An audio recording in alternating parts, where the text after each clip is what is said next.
김상민 전 검사를 구속하고 한학자 통일교 총재를 조사한 김건희 특검 수사에 탄력이 붙었습니다. 이고은 변호사와 특검 수사 상황 살펴보겠습니다. 어서 오십시오. 안녕하세요. 네. 자, 일단 김상민 전 검사 구속 소식부터 보겠습니다. 법원은 구속 이후로 증거인멸 우려를 들었군요. 네, 그렇습니다. 김상민 전 검사의 여러 가지 사정을 봤을 때 현 시점에서 구속하지 않는다라고 하면 증거인멸의 우려가 높다라는 취지로 법원에서는 구속영장을 발부했습니다. 네. 사실 김 전 검사는 자신의 혐의에 대해서 전면 부인했고요. 영장 실질 심사 당시에도 특검 측과 약 3시간가량 이 법리 성립 여부를 두고 치열하게 공방을 벌였는데요.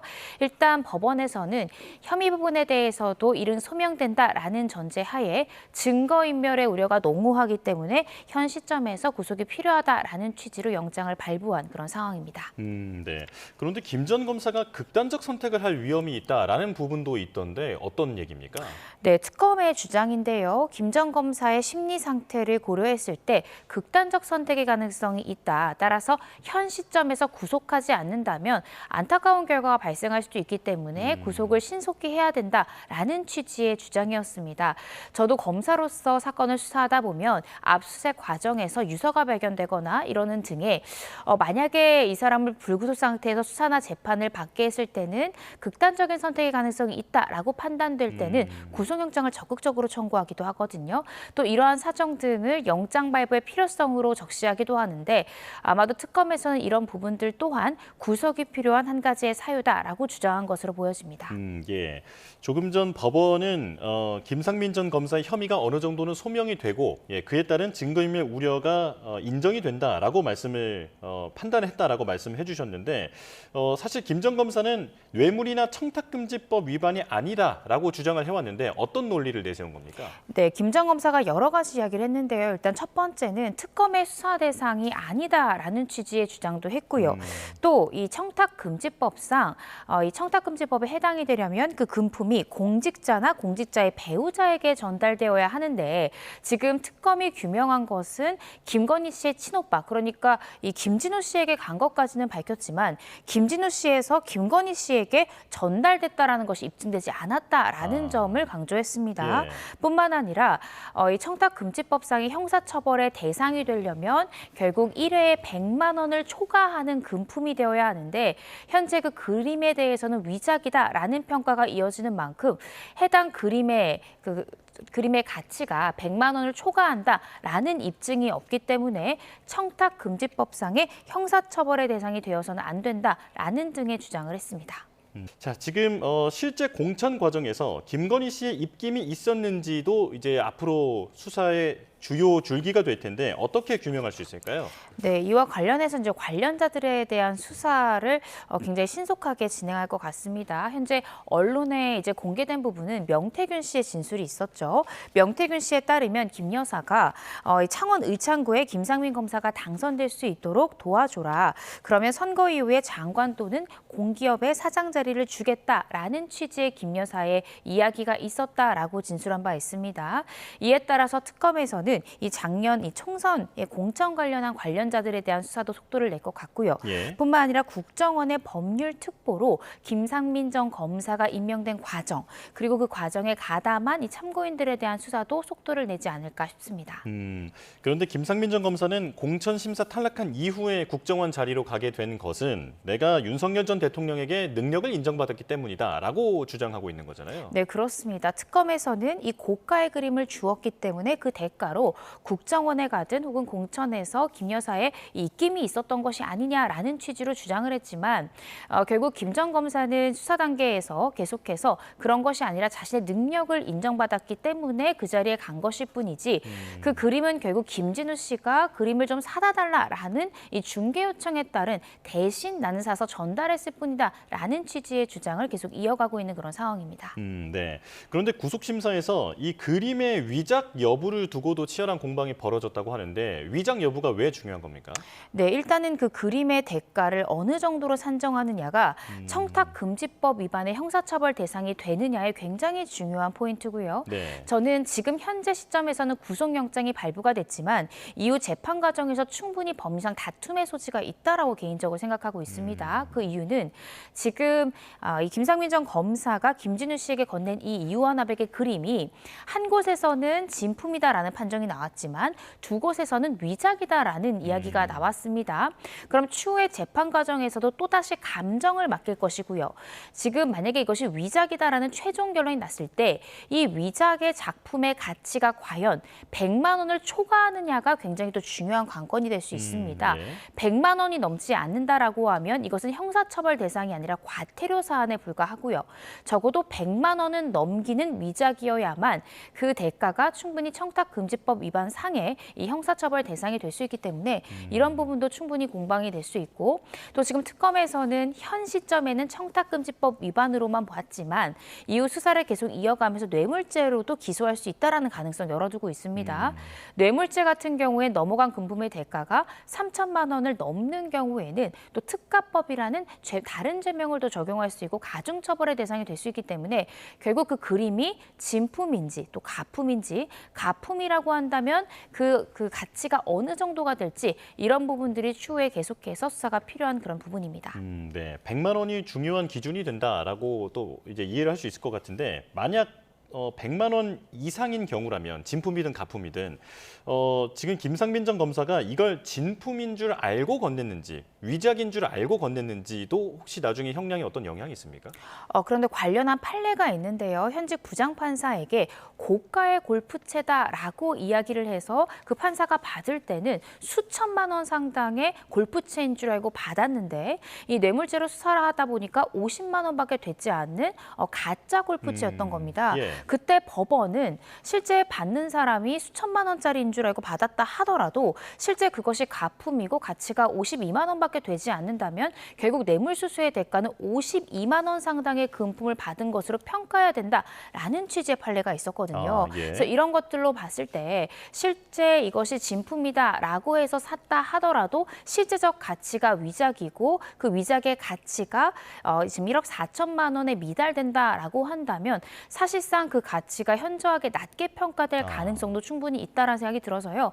이 법정에서 충분히 법리 공방을 벌일 수 있는 그런 부분이다라는 생각이 듭니다. 예, 이 그림의 위장 여부도 중요한 지점으로 논의가 될 것 같습니다. 자, 이제 한학자 총재 얘기로 넘어가겠습니다. 세 차례 출석 요구에 불응하다가 체포 가능성이 거론되자 이제 자진 출석을 해서 조사를 받았는데 혐의 대부분을 부인했다고 하죠. 네, 그렇습니다. 특검에서도요, 50쪽 가량의 질문지를 준비했다라고 보도가 됐는데 네. 한 총재는 진술 거부권 행사하지 않고 혐의를 전면 부인했던 것으로 지금 나오고 있습니다. 또 특히 눈에 띄는 것은 한 총재가 신문 과정에서 자신의 가르침을 받는 후보가 대통령에 당선돼야 된다라는 입장을 되풀이했다라는 보도까지 나오고 있는데요. 지금 한 총재는 계속해서 윤영호 전 본부장과 관련된 부분에 대해서는 이 윤 전 본부장의 개인 일탈일 뿐이지 통일교 차원의 지시나 어떤 개입은 없었다라는 취지로 주장하고 있고 실제로 윤영호 전 본부장의 아내가 이 재정을 담당했었는데 그 윤영호 전 본부장 배우자에 대해서도 사기 등의 혐의로 고소한 그런 상황입니다. 네.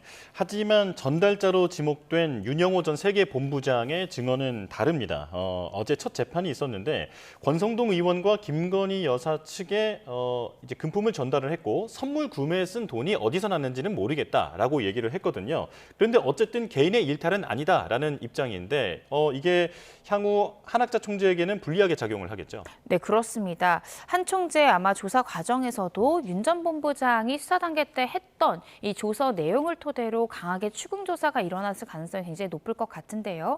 말씀 주신 대로 어제 윤영호 전 본부장의 첫 번째 공판이 있었고 자신의 변호인을 통해서 각 혐의에 대한 입장을 밝혔습니다. 우선 2022년 1월에 권성동 의원에게 정치자금 1억 원 전달한 부분에 대해서는 모두 인정을 했습니다. 뿐만 아니라 교단의 현안을 청탁할 목적으로 건진법사 이 전성배 씨에게 고가의 명품 가방 등을 전달한 사실은 인정을 했지만 그 해당 물품이 전성배 씨에서 김건희 씨까지 전달됐는지는 확인이 필요하다라는 취지로 일부 혐의 인정했고요. 마지막으로 이 한 총재 등을 비롯해서 통일교 측의 고위 간부의 해외 원적 도박 사건 관련해서 권 의원에게서 수사 정보를 미리 듣고 어떠한 자료들을 폐기한 것이 아니냐라는 의혹 관련해서는 혐의를 부인한 그런 상황입니다. 예. 그런데 궁금한 게 한학자 총재가 그 진술을 거부하지는 않았지만 대부분의 혐의를 부인했다고 하지 않습니까? 근데 네. 그 부인했다고 하면 예를 들면 모른다거나 기억나지 않는다거나 이런 얘기를 했을 것 같은데 진술을 거부한다라는 어떤 명시적인 표현이 아니라 모른다, 기억나지 않는다라고 하는 그런 표현이 어떤 법적으로는 의미가 다른 겁니까? 그렇지는 않습니다. 사실 모른다, 기억이 나지 않는다는 것은 피의자 신분에 있는 한학자 총재에게도 그다지 실익이 없는 답변이다. 그러니까 답변적 가치가 없다라고 이해하시면 될 것 같습니다. 예. 혐의를 부인할 때 그 부인하는 진술이 힘을 얻으려면 나는 그런 사실이 없다. 내가 그때 당시에 그 자리에 없었다라는 것은 그날 사용한 카드 내역 등 이 물증에서도 분명히 입증이 되는 부분이다. 이러한 취지로 자신이 혐의를 부인하는 부분을 부연하고 힘을 보태줄 증거를 제시하거나 합리적인 이유를 대면서 부인을 할 경우에는 부인하는 진술에 힘이 실어질 수 있지만 단순히 기억이 나지 않는다, 그건 모르겠다라는 진술은요. 사실상 부인이긴 하지만 그 부인 진술에 힘을 보탤 수 있는 어떠한 증거도 없는 상황이라서 사실은 특검에서는 어제 조사를 통해서 아마 특검이 지금까지 확보한 증거만으로도 한 총재에 대해서 구속영장을 청구했을 때 혐의 소명 자체는 자신이 있다라고 판단했을 가능성이 높지 않을까 싶습니다. 예.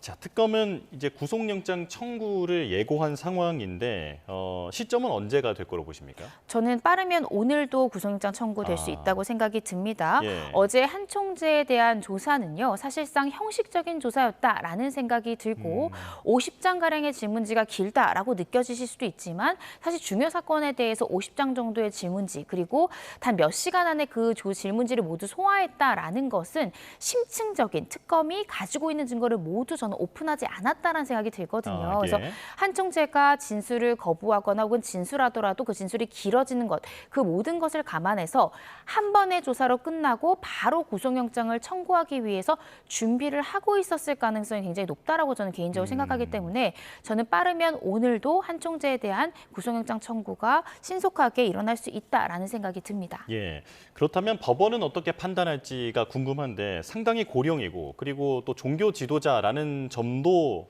좀 고려가 될 사항일까요? 네, 지금 저는 구속영장 청구 가능성 굉장히 높고요. 실제 특검에서도 하겠다라고 이야기를 했지만 법원에서도 발부 가능성이 상당히 높다라고 개인적으로 추측하고 있습니다.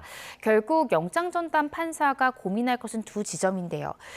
증거인멸의 우려가 상당히 높다라고 볼 가능성이 좀 높다고 보여지거든요. 그 이유가 통일교의 최정점인 총재이기 때문에 자신이 직접 어떤 자금을 전달하거나 자신이 직접 개입하진 않았을 거라는 거죠. 윤 전 본부장 등 이 통일교회는 간부들을 이용해서 결국 지시 등이 이루어졌을 것 같은데 한 총재의 입김이 통일교회 안에서 이 전달자 역할을 했던 사람들에겐 상당할 것이기 때문에 사실상 인적 증거를 인멸하고 진술을 회유할 가능성이 상당히 높다라고 영장전담 판사도 볼 수 있을 것 같습니다. 그래서 구속의 필요성은 높다라고 볼 수 있는데 반면 말씀 주신 대로 동종 범죄 전력이 없는 상황에서 80대 고령이라는 점, 또 최근에 심장 관련한 시술을 받았다라는 거지 않습니까? 근데 심장은 우리 몸에서 굉장히 중요한 장기이고 생명에도 굉장히 치명적인 결과를 발생할 수 있는 장기에 대한 시술을 고령의 나이에서 최근에 받았다라는 점에서 과연 수감 생활을 이어갈 만큼의 건강 상태인가, 이 충돌하는 두 가지의 법익으로 굉장히 고민할 것 같습니다. 그렇지만 이미 한 총재의 지시를 들은 이 윤영호 전 본부장에 대해서도 구속이 됐고요.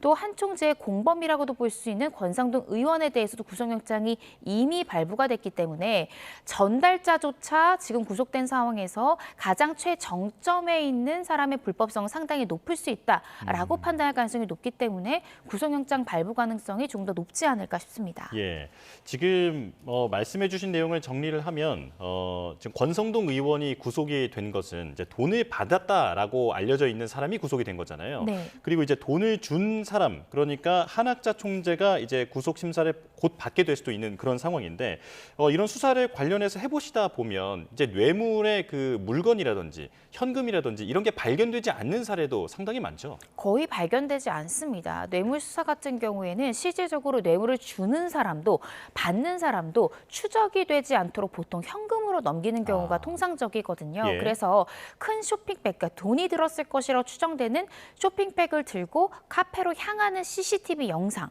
혹은 공여자가 혹시나 저 사람이 내 청탁을 들어주지 않으면 어떡하지 하면서 보통 돈을 넘겨줄 때 공여자는 증거를 남깁니다.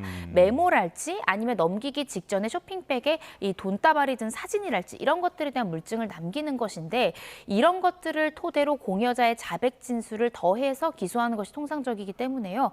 보통은 현금으로 넘어가는 그 금품 그 자체가 발견되는 뇌물 사건은 굉장히 드물다라고 이해하시면 될 것 같습니다. 네, 알겠습니다. 특검 상황 여기까지. 자, 질문을 하나만 좀 더 드릴게요.